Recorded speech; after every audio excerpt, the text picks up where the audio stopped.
Hi everyone, Katie here. Welcome back to another layout video. Today I have quite a few pictures from our trip to Alaska, so I decided to do a double page layout.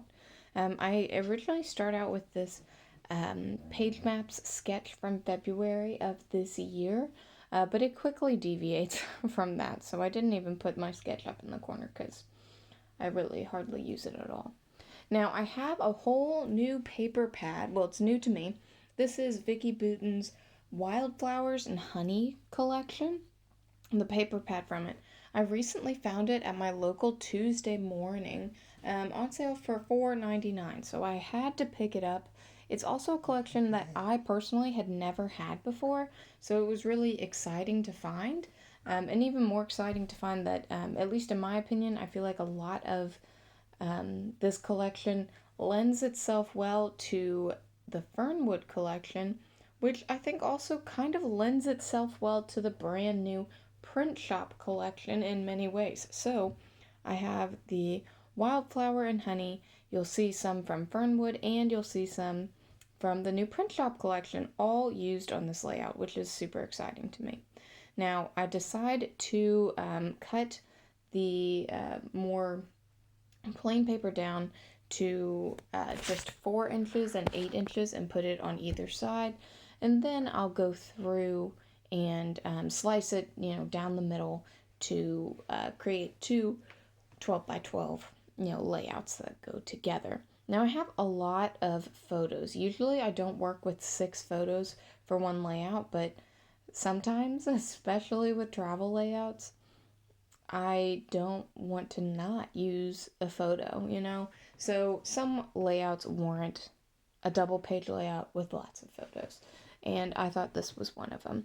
So this is from our trip to Alaska. We did a hike in Skagway to Smuggler's Cove. It was a really easy hike, just walking from, downtown Skagway, and it was just really beautiful, like quintessential Alaska, at least what I think of when I think Alaska.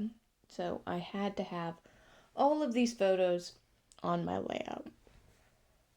Now, I will say it's a slow start because I have a hard time kind of figuring out exactly where I want everything. I stopped using the sketch so much because my photos are different sizes and in different orientations than the sketch suggests, so it really was not super helpful for me, other than it helped me get these 2 pages together, the backgrounds. Now I just slice a little bit off the side of each of these photos so that I will be able to use one piece of cardstock to map my photos. I choose a basil cardstock, and it's like a craft paper color. Unfortunately, I do not have the name of it, but it's a very neutral, basic color, and I think it works very well to kind of add to, but not take away from or, overly stand out on these different background papers. So I'm matting my photos here and trying to keep them all together. Usually when I have 3 photos like this, I like to mat one and then trim my paper for the entire length of those 3 photos. I feel like that way helps me get the most even cuts and then the most, even mats. Now, in this case, I happen to do 2 of them before I cut it, but, you try different things. I think I like doing just one most and then going from there, although this worked, but I did have to kind of rearrange my photo a little bit. No big deal, though. I am using my Herma Mounting Squares little, dispenser. I have noticed, I'm curious, if anybody uses this Herma Mounting Square dispenser, have you noticed that the mounting squares are getting less sticky?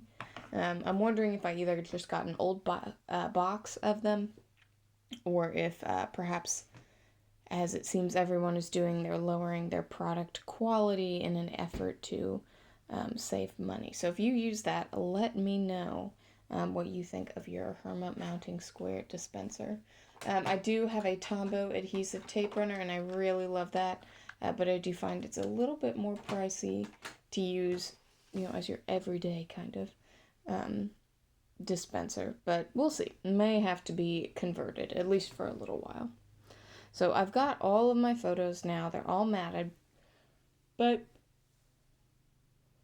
they just don't seem quite right. Not quite ready for them to go on the layout until they get inked up along the edges. I use my Distress Oxide in Pine Needles, which is a green that I think almost had to have been made for this collection. It looks like it is the exact color in that green background paper there. So it is super perfect for what I'm doing, and I think it just kind of adds a little bit of softness to the edges of these photos.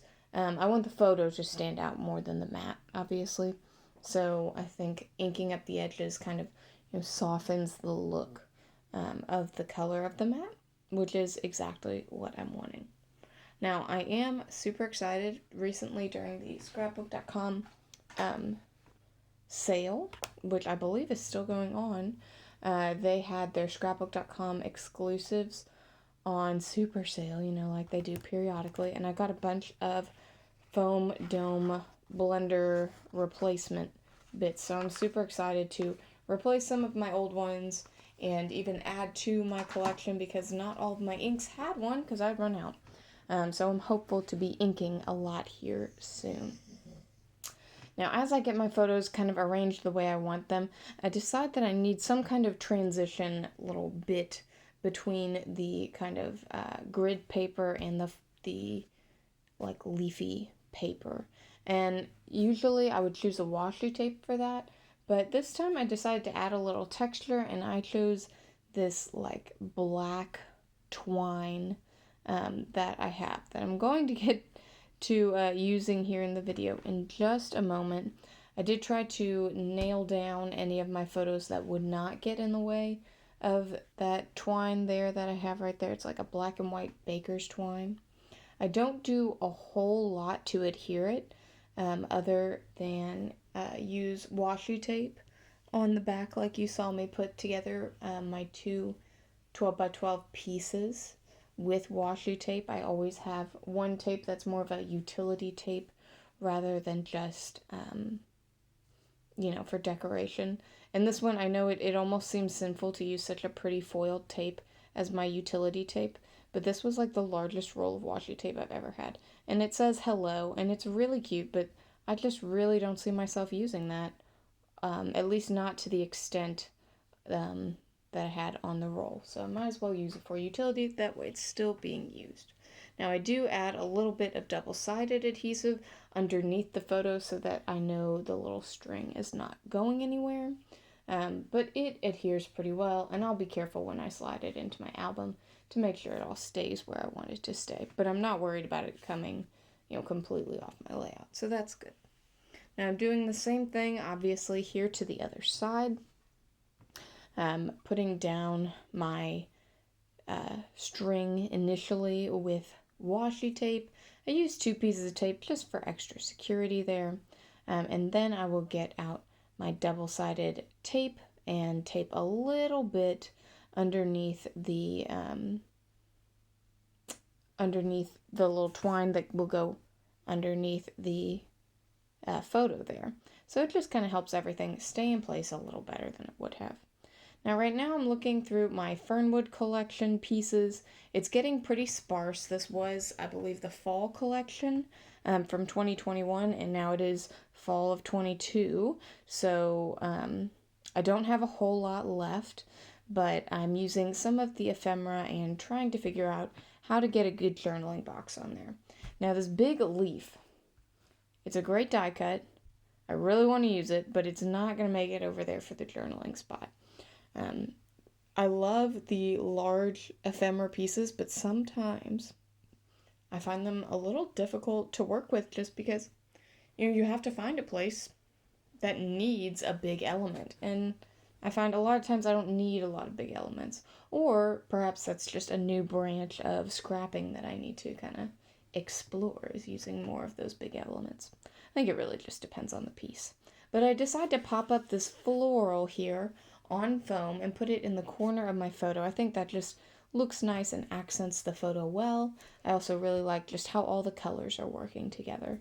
I think this is a great collection for outdoorsy kind of layouts. And like I said, this wildflower and honey is just like the perfect collection to work with to make my fernwood work, and then later you'll see the print shop stuff that I have. Now I'm trying to come up with a title, and I struggle with this. I get out all of my thickers, even the ones that go with fernwood, ones that don't, and I'm just like really not loving any of it. To the point where in a few minutes I will actually like walk away from my layout and then come back in a little bit because it just, none of it, I wasn't feeling any of it. But I decide then that I need to kind of change my concentration. And I start thinking, okay, maybe I can do a little bit of embellishing. Maybe I can do my journaling. So I decided to just go ahead and make my own journaling box. This is from the same cardstock that I used to mat my photos. And I just ink up the edges after I cut out a rectangle. It's just 2.5 by 3 inches, I believe. But I wanted to make it a little bit more of like a journaly card. So I do like a little doodled frame almost on the inside, and then I draw lines on it so that I can journal, and I do that with my black Jelly Roll pen. I really like this pen because it's a nice fine detail pen, and of course acid free and all that good stuff, and I think it just writes nicely, which I really like. So I decide to do my journaling there. I just write about how we had a little extra time after our hike to the glacier, so we decided to do a little hiking around the area. None of this was very far. I mean, it was like a 15-minute hike or something. But man, what a rewarding view, because this area was absolutely spectacular. And you really couldn't see the cruise ships. You really couldn't see,